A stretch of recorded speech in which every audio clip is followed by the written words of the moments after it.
Todos conhecem o livro de São Cipriano por suas legiões de demônios, por seus pactos assinados com sangue e por seus feitiços que prometem vingança e poder. O nome de Cipriano é sinônimo de Goetia, a arte de invocar as trevas. Mas e se eu te dissesse que o segredo mais perigoso do livro, a chave de seu poder mais absoluto, não reside no conhecimento do inferno, mas na audácia de dar ordens ao céu? E se a magia mais sombria for aquela que se veste com a luz?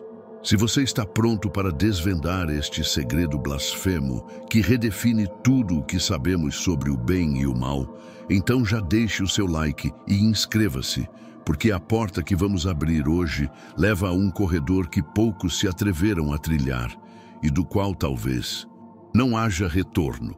Bem-vindo à hierarquia dos anjos no livro de São Cipriano.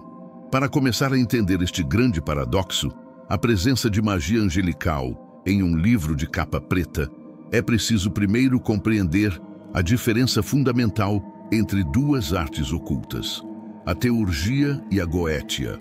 A goétia, palavra que se tornou sinônimo de Cipriano, é a prática de invocar e comandar entidades consideradas inferiores ou demoníacas, geralmente para fins mundanos e egoístas. É uma magia de confronto, de dominação sobre as sombras.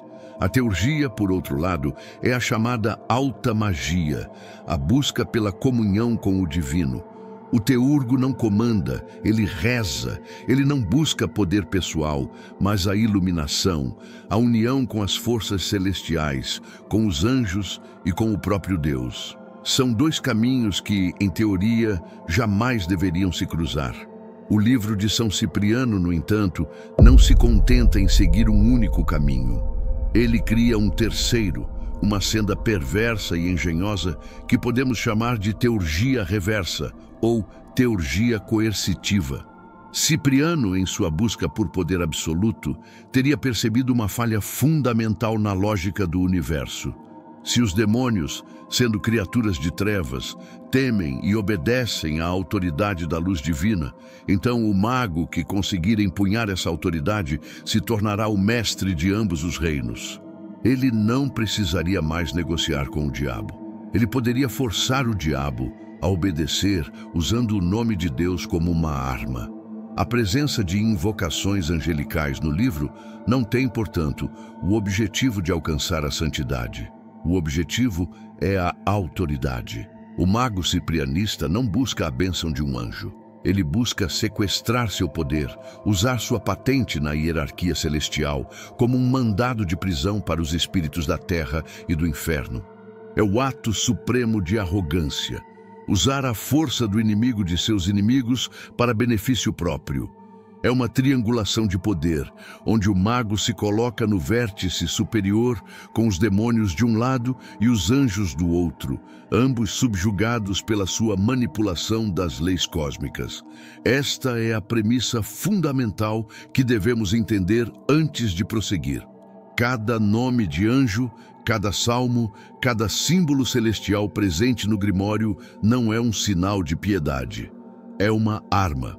É uma chave mestra roubada do reino da luz, usada para abrir as portas mais escuras do abismo, um ato de transgressão tão profundo que faz o mais simples pacto com um demônio parecer um jogo de crianças. Como seria possível a um mortal, impuro por natureza e intenção, dar ordens a um ser de pura luz, uma emanação direta da vontade divina? A resposta está no segredo mais fundamental de toda a magia cerimonial, da cabala à feitiçaria medieval: o poder intrínseco do nome. No pensamento esotérico, um nome não é um rótulo arbitrário, é a manifestação sônica da essência de uma coisa. Conhecer o verdadeiro nome de uma entidade é conhecer sua natureza, sua vibração, sua chave de acesso. E os nomes mais poderosos de todos são os nomes de Deus. O livro de São Cipriano é, em sua essência, um manual sobre o uso desses nomes como ferramentas de poder. A magia angelical descrita nele se baseia inteiramente no princípio da autoridade emprestada. O mago, por si só, não tem poder algum sobre um anjo. Mas, ao vibrar corretamente os nomes divinos, ele deixa de falar como um homem e passa a falar como um canal da própria fonte da qual o anjo emana.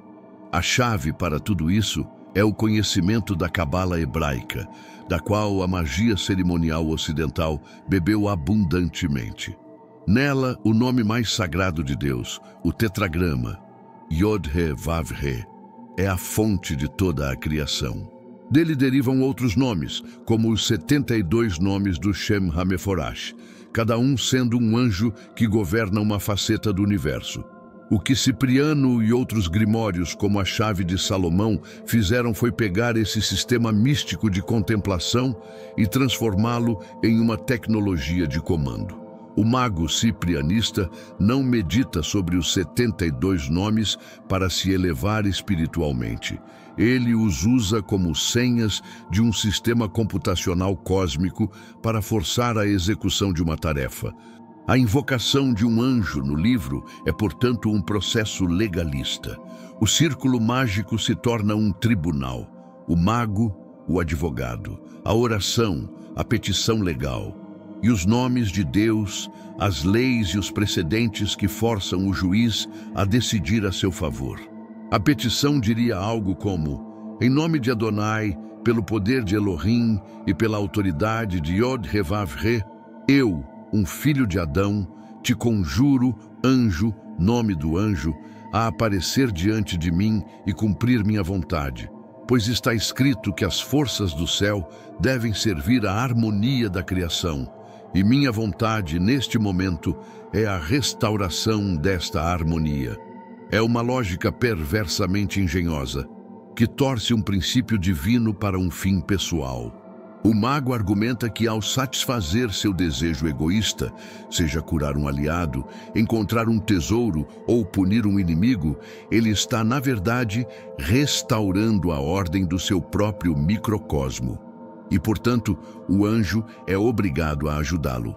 É uma fraude espiritual, uma tentativa de enganar o sistema usando as próprias regras do sistema contra ele. O perigo, claro, é imenso. Vibrar esses nomes de poder sem a devida pureza de intenção é como segurar um fio de altíssima tensão com as mãos molhadas. A energia pode se voltar contra o operador, incinerando sua alma. E, mais importante, não há garantia de que a entidade que responde a esse chamado seja, de fato, o anjo invocado. Um demônio de alta patente, um mestre do engano, poderia facilmente se disfarçar, usando a ânsia de poder do mago como a isca perfeita para sua própria armadilha. A chave do poder, portanto, não é a fé, mas o conhecimento técnico e a audácia de usar os nomes sagrados como alavancas para mover o mundo.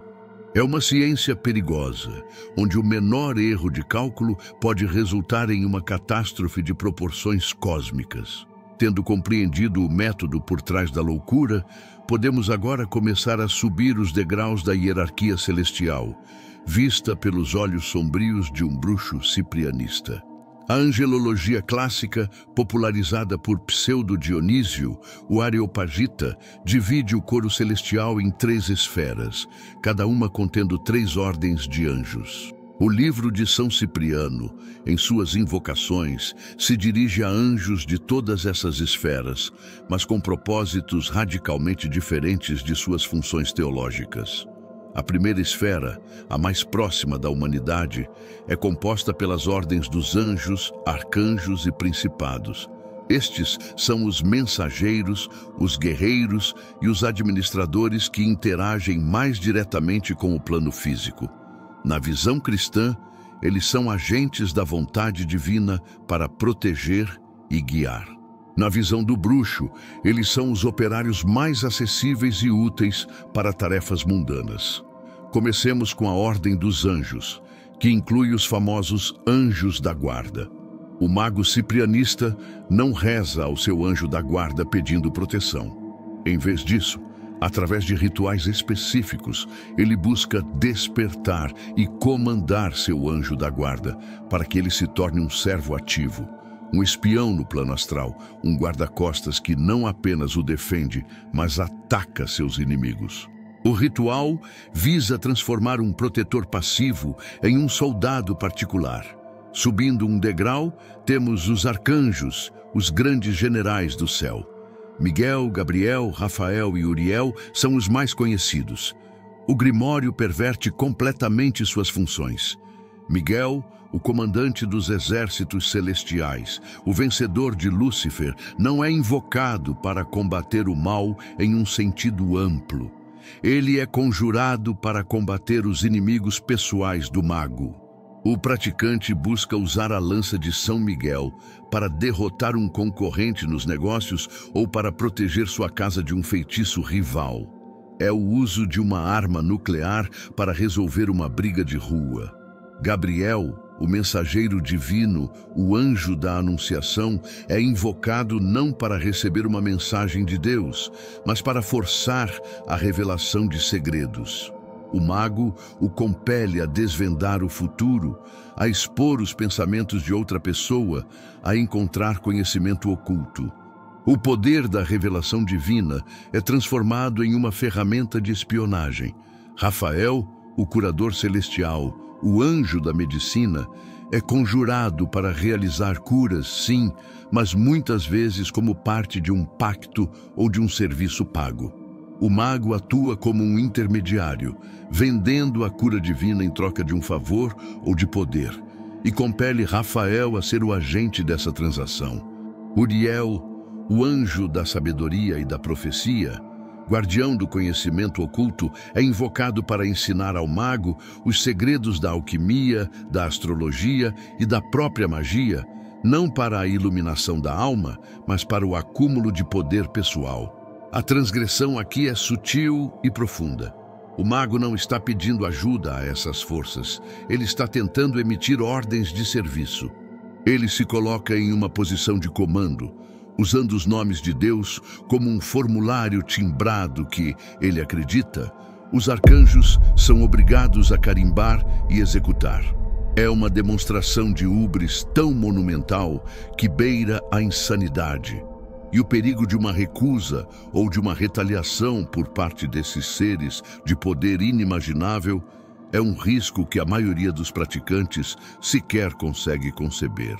Se a manipulação da primeira esfera celestial já parece um ato de arrogância extrema, a tentativa de influenciar a segunda esfera entra no território do delírio de grandeza. Esta esfera é composta pelas ordens dos poderes, das virtudes e das dominações. Eles não são mais os mensageiros ou guerreiros que interagem diretamente conosco. São os burocratas e os engenheiros cósmicos. São as forças que mantêm o universo em funcionamento, as leis da física e da metafísica em ação. Tentar comandá-los é como tentar dar ordens à própria lei da gravidade. A ordem dos poderes, ou potestades, tem como função principal, segundo a teologia, manter a ordem cósmica e combater as hostes demoníacas, impedindo que o caos domine a criação. O mago ciprianista, em sua lógica distorcida, busca comandar os poderes para fins pessoais de guerra. Ele não invoca um poder para proteger o mundo, mas para travar uma batalha astral contra um bruxo rival. Ele tenta transformar os guardiões da ordem cósmica em seus próprios mercenários espirituais, ordenando-lhes que ataquem e neutralizem as entidades enviadas por seus inimigos. É uma tentativa de sequestrar a polícia do universo para resolver uma disputa pessoal. O perigo é óbvio. Os poderes atuam para manter o equilíbrio, e se o próprio mago for a fonte do desequilíbrio, a força que ele invocou para atacar seu inimigo pode se virar e neutralizá-lo com uma eficiência terrível e imparcial. Subindo na hierarquia, encontramos a ordem das virtudes. Estes são os espíritos do movimento, os anjos que governam os elementos da natureza. Eles são a força por trás do crescimento de uma planta, do ciclo das estações, da formação de uma tempestade. São os executores dos milagres no plano físico.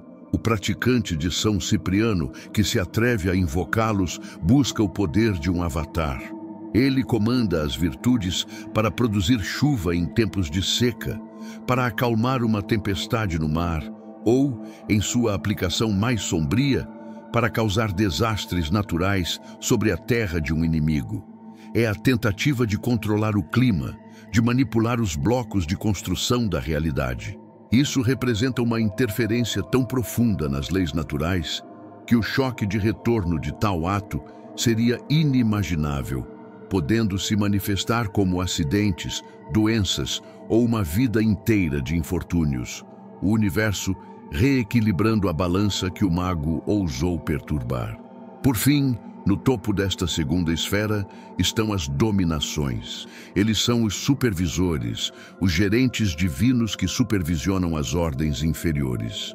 Eles raramente intervêm diretamente no mundo. Sua função é garantir que a vontade de Deus seja transmitida corretamente através da hierarquia. O mago que invoca uma dominação não busca uma ação, mas autoridade. Ele tenta obter o selo de aprovação de um supervisor celestial para seus próprios atos, na esperança de que isso lhe dê mais poder sobre os anjos inferiores. É o equivalente a tentar falsificar a assinatura de um diretor para que os gerentes de departamento obedeçam a uma ordem fraudulenta. É um ato de engano cósmico e a consequência de ser descoberto por uma inteligência de tal magnitude seria a anulação espiritual, o equivalente a ter seu nome e sua existência apagados dos registros do universo.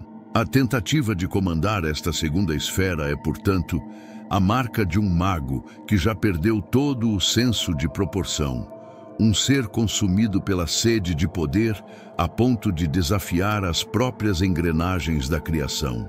Chegamos agora ao cume da montanha da arrogância, a tentativa de tocar no fogo que alimenta o próprio sol. A terceira e mais alta esfera da hierarquia angelical é composta pelas ordens dos tronos, dos querubins e dos serafins. Estes não são mais anjos no sentido de mensageiros ou governantes. São seres de consciência quase incompreensível, que existem em um estado de perpétua contemplação da divindade. Eles são menos personalidades e mais princípios cósmicos vivos. A simples ideia de um mortal tentar comandá-los é, para a teologia e o ocultismo sério, o ápice da insanidade. Os tronos, segundo a tradição, são os portadores da justiça divina. São a personificação viva do julgamento de Deus. Não são seres que se possa invocar para pedir um favor. Estar na presença de um trono é estar na presença da verdade absoluta sobre si mesmo, ter cada falha, cada pecado, cada má intenção de sua alma exposta e julgada instantaneamente. Os grimórios que mencionam rituais para invocar os tronos provavelmente se referem a uma tentativa do mago de obter uma visão da justiça divina para poder aplicá-la em seus próprios julgamentos, ou para amaldiçoar um inimigo com o peso do karma instantâneo. O risco é que, ao chamar pelo juiz supremo, o primeiro a ser julgado é sempre o autor da chamada. E nenhum praticante de magia coercitiva passaria em tal julgamento. Imediatamente acima estão os querubins.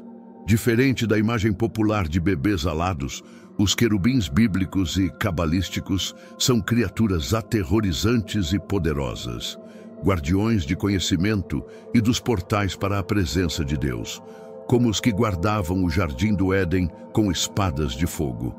Eles são o firewall do sistema celestial. Invocar um querubim não é pedir um segredo, é tentar hackear o servidor central do universo. O mago que ousa fazer isso busca o conhecimento proibido em sua forma mais pura, as fórmulas da criação, o verdadeiro nome das coisas, os segredos da vida e da morte. A consequência de tal ato, se fosse possível, não seria a iluminação, mas a aniquilação pela sobrecarga de informação. A mente humana simplesmente se desintegraria ao receber uma fração do conhecimento que eles guardam. Finalmente, no topo absoluto da hierarquia, estão os serafins, Descritos como seres de puro fogo e luz, com 6 asas, eles circundam o trono de Deus em adoração perpétua. Sua essência é o amor divino em sua forma mais intensa e primordial, um amor que é também um fogo consumidor. Eles são a mais alta frequência vibratória da criação. Um mago que, em seu delírio final de poder, tentasse invocar um serafim, estaria essencialmente tentando conter uma supernova em um copo de vidro. A simples proximidade de tal ser incineraria instantaneamente qualquer impureza. O corpo, a mente e a alma do conjurador seriam purificados em nada, reduzidos a cinzas pela intensidade da luz que ele ousou chamar por seu nome. As invocações da terceira esfera presentes no livro de São Cipriano são, portanto, provavelmente mais simbólicas do que práticas. Elas representam a ambição final do mago negro. Não apenas controlar o mundo, não apenas comandar demônios e anjos menores, mas usurpar o próprio poder de Deus. É o pecado original de Lúcifer, repetido por um homem em um círculo de giz, um eco da queda que ressoa através da eternidade.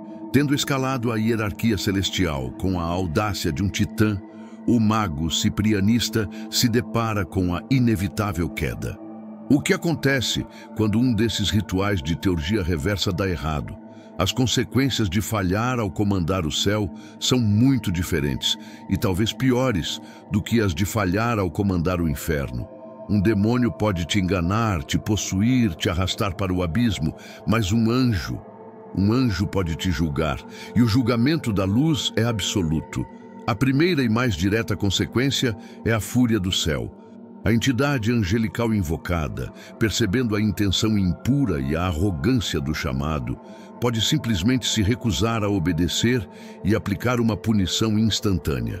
Imagine conjurar o arcanjo Miguel, o general divino, e tentar ordená-lo a atacar um vizinho por uma disputa de terras.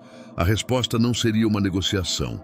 Seria o equivalente espiritual a um raio caindo sobre o praticante, resultando em morte súbita, loucura instantânea ou uma vida de infortúnio tão precisa e avassaladora que não deixa dúvidas sobre sua origem.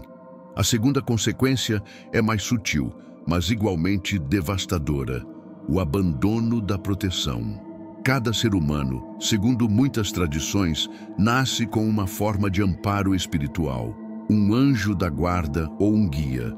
Ao usar os nomes sagrados para fins egoístas e sombrios, o mago essencialmente cospe no rosto de seus próprios protetores.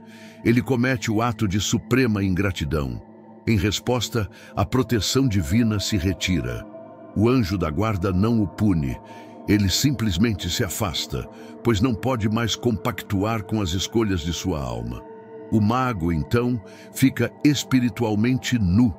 Ele se torna um alvo fácil, não apenas para os demônios que ele mesmo invoca, mas para todo tipo de parasita e predador do baixo astral. Cada sombra na esquina se torna uma ameaça real. Sua vida se transforma em uma fortaleza sitiada, sem muralhas e sem guardiões. Mas a terceira consequência é, de longe, a mais comum, a mais insidiosa e a mais perigosa de todas: a fraude demoníaca. O mago, em seu círculo, realiza a invocação, vibra os nomes de Deus, chama por um arcanjo. Uma figura de luz aparece. Ela é bela, imponente, fala com sabedoria e concorda em ajudar. O mago acredita ter triunfado, que conseguiu dobrar um anjo à sua vontade, mas ele não o fez. A criatura diante dele não é um anjo. É um demônio de alta patente, um mestre da ilusão, como Lúcifer ou Belial, que se disfarçou. Ele é inteligente o suficiente para não ser repelido pelos nomes divinos e astuto o suficiente para perceber a oportunidade. Ele joga o jogo do mago. Ele finge ser comandado, cumpre os desejos, oferece conselhos divinos. Mas a cada favor concedido, a cada segredo revelado, ele tece uma teia invisível ao redor da alma do praticante. Ele o alimenta com poder, o vicia em sucesso, o isola de qualquer influência positiva e o guia, passo a passo, em direção à perdição, tudo sob o disfarce de ser um servo celestial. O mago acredita estar subindo em direção à divindade, quando na verdade está descendo em uma espiral para o coração do abismo. É armadilha perfeita, pois a vítima não apenas caminha para a própria danação, mas o faz com um sorriso no rosto, acreditando estar sendo abençoada. Esta é a consequência mais provável e terrível de tentar comandar o céu. O inferno pode atender à chamada, usando um disfarce de luz. Chegamos, enfim, à síntese desta jornada blasfema. O que a presença de uma hierarquia de anjos no livro de São Cipriano nos diz sobre a natureza do Grimório e sobre a filosofia de seu lendário autor? A inclusão da teurgia reversa não é um acidente ou uma contradição. É a declaração final da ideologia do livro, a expressão mais pura da filosofia luciferiana, a busca da divindade não através da submissão, mas através do poder. É a crença de que o conhecimento, a vontade e a técnica podem sobrepujar qualquer lei, seja ela humana, demoníaca ou divina. O mago ciprianista não vê o universo como uma criação sagrada a ser reverenciada, mas como uma máquina complexa a ser hackeada. Os demônios são as ferramentas brutas, os programas de nível mais baixo. Os anjos e os nomes de Deus são o código-fonte, o acesso de administrador. Ao aprender a usar esse código, o mago busca se elevar da posição de criatura para a de programador. Ele não quer ser salvo por Deus.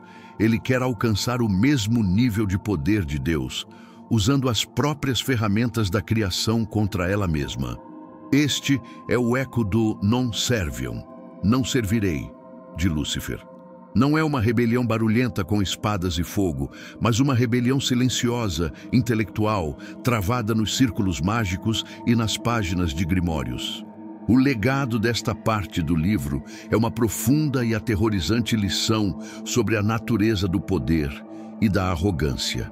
Ele nos mostra que a linha entre a alta magia e a mais profunda feitiçaria não é definida pelas entidades que se invoca, mas pela intenção com que se invoca. Um homem pode chamar por um demônio com um coração humilde e ser menos corrupto do que um homem que chama por um anjo com o coração cheio de orgulho e desejo de controle. A verdadeira escuridão não está nas criaturas que vivem nas sombras, mas na capacidade da alma humana de tentar usar a própria luz como uma arma para satisfazer suas próprias trevas. A hierarquia dos anjos no livro é, portanto, o mapa para o mais alto dos céus, mas que, quando lido pela ótica do egoísmo e do poder, se torna o caminho mais rápido e direto para o mais fundo dos infernos. É a prova final de que São Cipriano, em sua jornada, não apenas dominou a Goetia, a arte de comandar demônios. Ele ousou praticar a mais perigosa de todas as artes, a de tentar se sentar no trono de Deus, esquecendo-se de que o último anjo, que tentou fazer o mesmo, não obteve sucesso.